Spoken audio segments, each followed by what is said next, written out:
በጣም ጥያቄ ጠይቆና ሰመራይዝ አደርጋለሁ።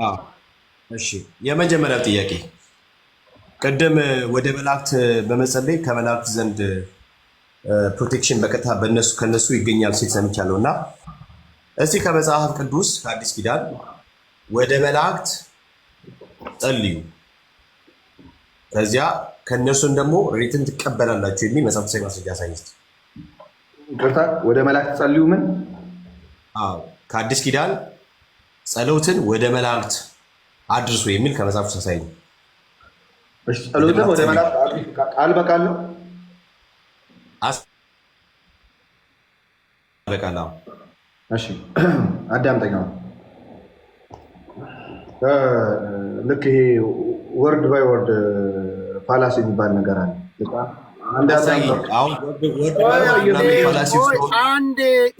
ሌላ ቦታ እኒህ ዘሶኮል ሰባኪዎች የሚያደርጉትን መበጣበጥ ማየት አልፈልግም። ጠየከው ይመልስ፣ ለአድማጭ ተመልካች እንተዋለን። አሳየኝ ብለዋል። በገባውና በደረሰበት ልክ ይመልስ። እናድምጥ። ቀጥል ኤርሚ። ጥያቄ ጠየቅከው፣ መልሱን እናድምጥ። በቃ አንተ ለመላእክቶች ጸልዩ የተባለበትን ከመጽሐፍ ቅዱስ አሳየኝ ብለዋል አይደል? ጥያቄውን ሰማ። እስኪ ምላሹን ደግሞ እንስማ። እሺ ቴንክ ዩ ቴዲ። ያው ቅድም ያ ሁሉ ነገር ልክ ሆኖ አይደለም እኔ ስሰማ የነበረው አይደል? ሀሳብ እያዳመጡ ስለነበር ነው። ደላላ ሲባል ምን ሲባል ባይዘው እዚህ ጋር ያሉ ከሚናገራቸው ነገሮች አንዳንድ ነገሮች እያወጣው ነበር። ፎርሹር በጣም ላይክ ሲነገር የነበረው ነገር በፍጹም የማይገናኝ ከተጠየቀው ነገር ጋር የማይገናኝ መጽሐፍ ቅዱስ የማያውቀው የአድማጭ ተመልካቾችን ኢንቴሊጀንስም ኩዌሽን አናርግ። ቀደም ነገር ትላልቅ ሰዎች እያደመጡ ነው።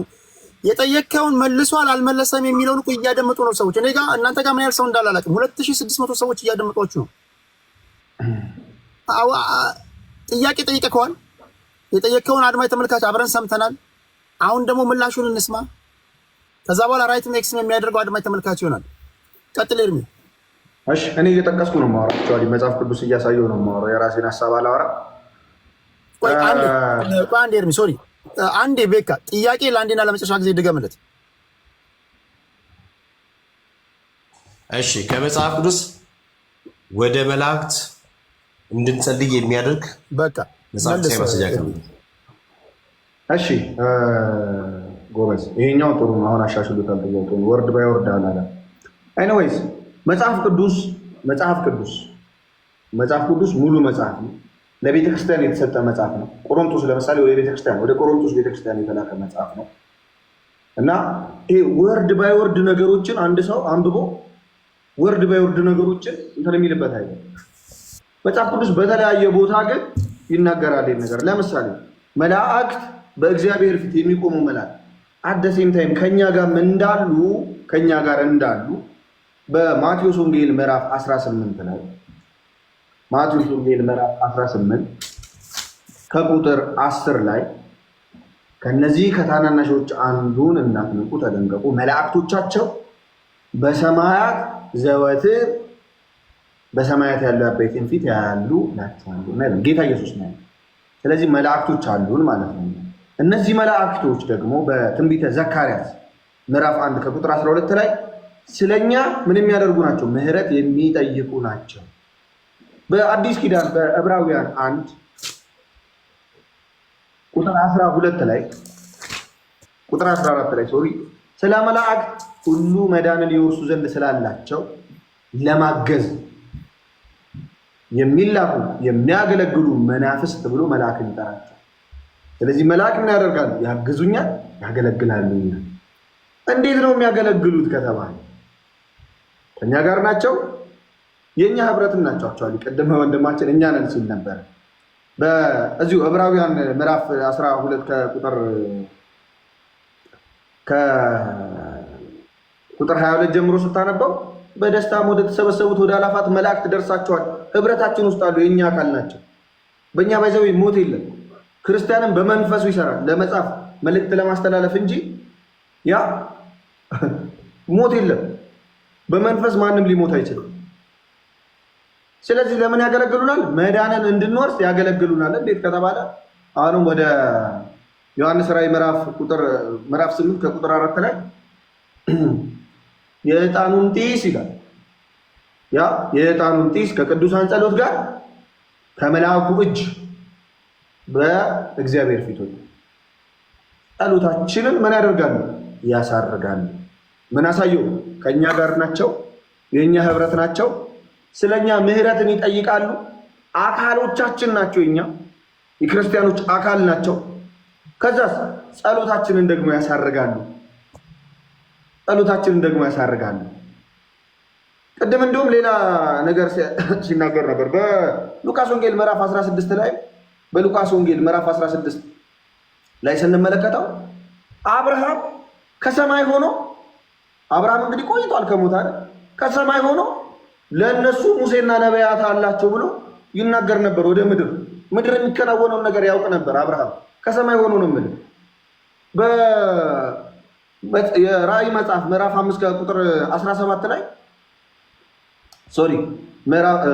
ምዕራፍ 5 ከቁጥር 13 ላይ በሰማይና በምድር ከምድርም በታች በባህር ያለ ፍጥረት ሁሉ በእነርሱም ውስጥ ያለው ሁሉ በረከትና ክብር ምስጋናም ኃይልም ከዘላለም እስከ ዘላለም በዙፋኑ ላይ ለተቀመጠው ለበጉ ይሁን ሲሉ ሰማሁ ይላል። ማን? በስጋ ያለው ቅዱስ ዮሐንስ ምን አይነት ጸሎት ሰማ? በሰማይ በምድር ከምድር በታች በውሃ ውስጥ ያለው ምስጋና ለእግዚአብሔር የሚቀርበውን ምስጋና ሰማ። ኦኬ ቅድም እንዳነበብኩ ምልጃ በአንደኛ ጢሞቴዎስ ምዕራፍ 2 ከቁጥር 1 ጀምሮ ስታነበው ለእግዚአብሔር ደስ የሚያሰኝ ነው። በዕብራውያን 12 ላይ እንደጠቀስኩልህ ጻድቃን መንፈሶችና ቅዱሳን መላእክት የኛ አካል ናቸው። በማቴዎስ ወንጌል 18 ላይ እንደጠቀስኩልህ መላእክቶች በእግዚአብሔር ፊት ያሉ መላእኮች የኛ መላእኮች ናቸው፣ ከኛ ጋር አሉ። በራእይ ምዕራፍ 8 ከቁጥር 4 ላይ እንደጠቀስኩልህ ደግሞ ጸሎታችንን ያሳርጋሉ። ስለዚህ የእኛን አካሎች የመጠየቅ መብት አለን። በመጽሐፍ ቅዱስ ተጠቅሷል። ትምህርቱ አለ። ስላሴ የሚለው ቃል እንደሌለ ሁሉ ትምህርቱ ግን እንዳለ ልክ እንደዛው ተቀምጧል። የቤኪን ጥያቄ ሰምታችኋል። ኤርሚያስ በአግባቡ መልሷል አልመለሰም፣ ፍርዱን ለእናንተ። መጨረሻ ላይ ቤኪ ሰመራይዝ ያደርጋል። ሌላ ጥያቄ አለህ ቤኪ? አረ በጣም አለኝ ቴታዬ። እሺ ለማንኛውም ጥያቄን እንዳልመለስ ይታወቅልኝ። ያው ይታወቃል። በቀጥታ ወደ መልአክ እንድንጸልይ የሚል የመጽሐፍ ማስረጃ አቅርብልኝ ያልኩት ዝም ብሎ ነው ያወራው። እሺ ሌላኛው ጥያቄ ደግሞ ለምሳሌ ቅድም አንደኛ ቆሮንቶስ ምዕራፍ 12 ላይ ስለ አንድ አካል እና ብዙ ብልቶች ስታነሳ ነበርና ያ ማለት በህይወት የሌሉት ጻድቃን ወይም ደግሞ ቅዱሳን አሁንም ድረስ ከኛ ጋር ህብረት ያደርጋሉ ብላልና እንግዲህ ወደ መለኮትነት ተለውጦ እንደሆነ አናውቅም ማለት ነው። ጥያቄ ነው። ሐዋርያ ጳውሎስ እየጠየቀ ነው። ስማ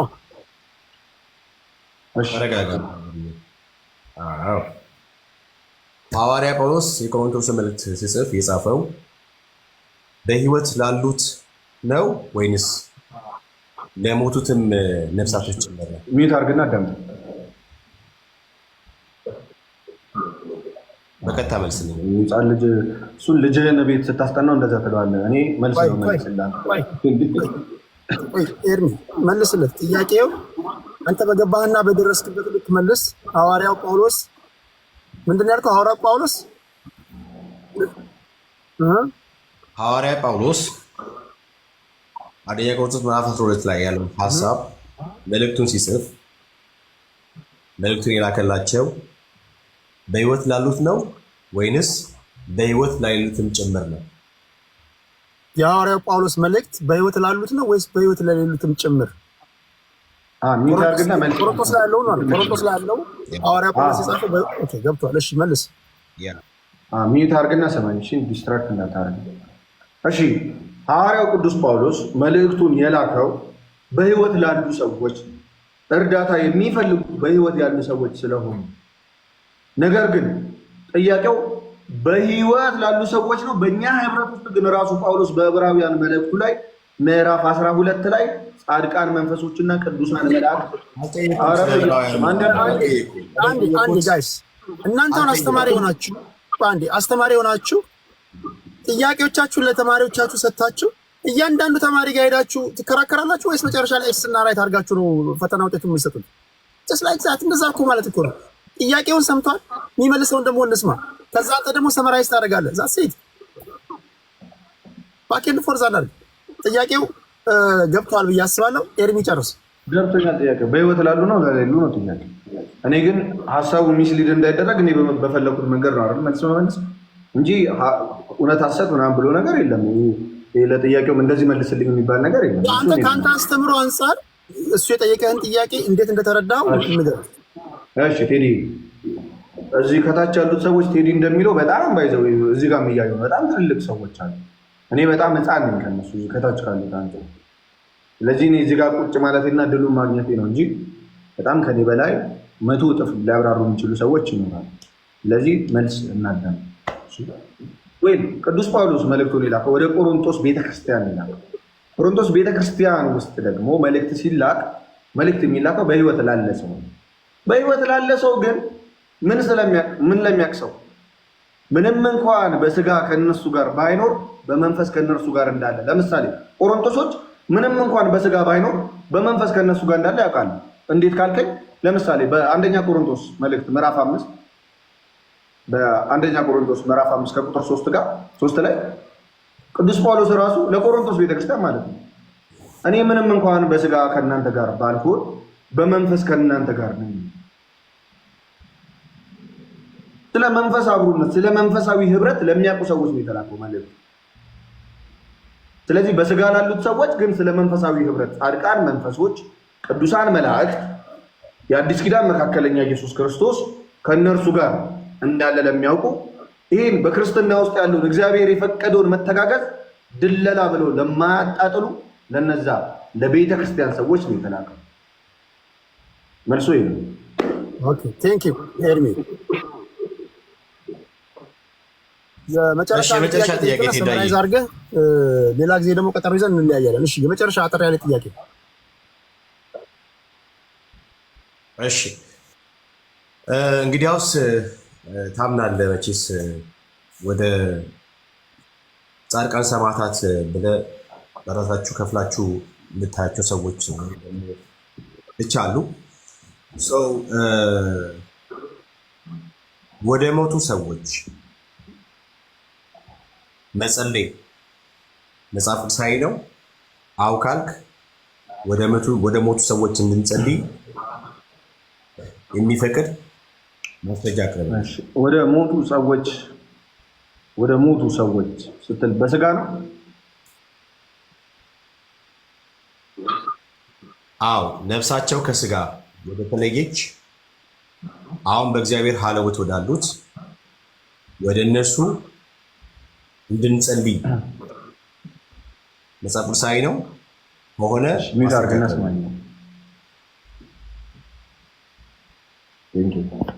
ወደ ሞቱ ሰዎች አለ ክርስቶስ። በአዲስ ኪዳን ባይዘው ሞት የለም፣ ህይወት አለ፣ የዘላለም ህይወት አለ። አዲስ ኪዳን የመንፈሳዊ ስራ ነው እንጂ የስጋዊ ስራ አይደለም። ሞት የሚገድባቸው የብሉይ ኪዳን ሊቀ ካህናት አለ። እነርሱ እንዳይኖሩ ሞት ስለከለከላቸው ካህናት የሆኑ ብዙዎች ናቸው ይላል። ለምን? የሚያርዱት በግ ነበረ፣ ወይም ደግሞ የሚሰዉት እንስሳ ነበረ። ለምልጃ ምን ያስፈልጋል? ደም ማፍሰስ አለባቸው ሁልጊዜ። የብሉይ ኪዳን ካህናት በዕብራውያን 7 ላይ ይህንን ይናገራል። ስለ ጌታ ስለ ኢየሱስ ክርስቶስ መስዋዕትነት ሲናገር እነርሱ እንዳይኖሩ ሞት ስለከለከላቸው ምን ካህናት የሆኑ ብዙሃን ናቸው። ስለዚህ እነዚያ የብሉይ ኪዳን ካህናት ምን የሚያደርጉ ናቸው? ደም የሚያፈሱ ናቸው። በአዲስ ኪዳን ግን ሞት የሚባል ነገር የለም ሲጀምር፣ የዘላለም ህይወት ግን አለ። ለዛ ነው ቅዱስ ጳውሎስ መንፈሳዊ ስራ ነው። ለምሳሌ በአንደኛ ቆሮንቶስ ምዕራፍ 5 ቁጥር 3 ላይ እኔ ምንም እንኳን በስጋ ከእናንተ ጋር ባልሆን አለ። በስጋ እያለ ነው፣ በመንፈስ ከእናንተ ጋር ነኝ አላቸው። በምን? በመንፈስ። እዚህ ቆላስይስ 3:5 ላይ ይህንኑ ቃል ደግሟል። እንግዲህ በምድር ያሉትን ብልቶቻችሁን ግደሉ። ቆላስይስ ቲንክ ሶሪ እሱን ፓርት አጣው። ሴም ቲንግ ነው ከቆሮንቶስ ጋር ማለት ነው። በስጋ ከእናንተ ጋር ባልሆን በመንፈስ ከእናንተ ጋር ናቸው፣ ከእናንተ ጋር ነው የሚለው። እንግዲያውስ ክርስትና ምን አይደለም? የስጋ ስራ አይደለም። 4:3 ነው አይደለም፣ ችግር የለም። ሴም ቲንግ ስለሆነ ማለት ነው። ስለዚህ ምን ማለት ነው? አንደኛ በስጋ ከኛ ጋር ባይሆኑ በመንፈስ ከኛ ጋር ናቸው። እኛ ህብረት ውስጥ እንዳሉ ቅድም እኮ አሳይቻለሁ። ጻድቃን መንፈስ ውስጥ ከኛ ጋር ህብረት ናቸው፣ አካል ነን። ፒክቸሩን ላሳይቻለሁ እኮ ቅድም ለማስረዳት። ከዛ አካልነት አይቆረጡም። ከዛ አካልነት የማያምን ሰው ነው እንጂ የሚቆረጠው በስጋ የሞተ ሰው አይደለም የሚቆረጠው። ስለዚህ ያ አካል ሁልጊዜም ይተጋገዛል። ለምሳሌ በቅድም እንደነገርኳችሁ በዮሐንስ ራዕይ ምዕራፍ 5 ከቁጥር 13 ላይ እንግዲህ እኔ እናንተ የምናወራው ወይ ደውዬ ካልነገርኩ ወይ ፊት ለፊት ካልነገርኩ ልትሰማኝ አትችልም አንተ። ቅዱስ ዮሐንስ ግን በሰማይ ያለውን በምድር ያለውን ከምድር በታች ያለውን ያንን ነገር ይሰማ ነበር። ሌላው በዕብራውያን ላይ እነዚህ ጻድቃን መንፈሶች ከእናንተ ጋር አሉ፣ መላእክት ከእናንተ ጋር አሉ ተብለን አይ በስጋ ሞቷል እኮ። እንደዚህ አይነት ትምህርት የለም ክርስትና ነው። ስለዚህ በስጋ መሞት እሺ፣ በስጋ መሞት ከክርስቲያኖች ጋር ያለንን ህብረት አያቋረጥብንም። ኔትወርክ ነው ሰመራይዝ ሊሆን ይችላል። ሰመራይዝ ላድርግ። ኦኬ ቴንክ ዩ ኤርሚ ለምላሹ